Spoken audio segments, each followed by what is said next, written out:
तिवसा मतदारसंघात भाजपमध्ये बदल निश्चित आहेत. आमदार रवी राणा यांनी हे मोठं विधान केलं.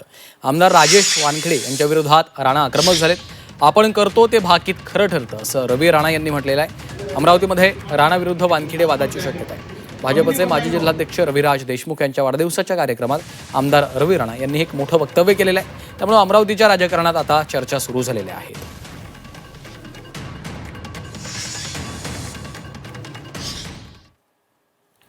कार्यकर्त्यांसाठी लढला पाहिजे असा लढवय्या नेता म्हणजे रविराज भाऊ आहे. आणि मला असं वाटतं की वाढदिवसानिमित्त एवढंच सांगेन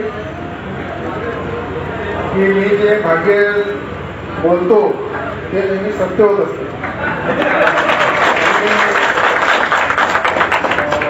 दिवसामध्ये बदल निश्चित आहे आणि ते रवी राणा करणार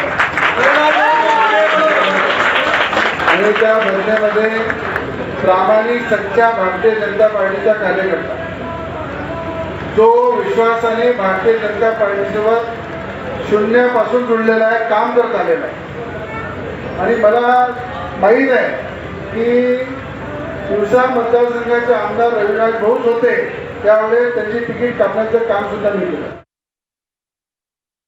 आम्ही सर्वांनी मिळून भारतीय जनता पार्टीचा उमेदवार जिंकावा यासाठी प्रयत्न केला. उमेदवार का जिंकला नाही त्याचे कारण काय काय आहे हे तुम्हाला माहिती आहे.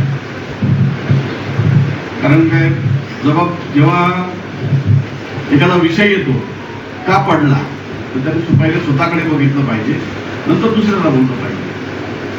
तर तसं न करता ही त्यांना मिरची खूप दिवसाची लागलेली असं त्यांना असं वाटते की मी ठरवत ते होईल. परंतु त्यांनी लक्षात घ्यावं की याच्यानंतर असं काही होणार नाही. त्यांच्या आलेल्या कार्यानं उत्तर आम्ही देणार.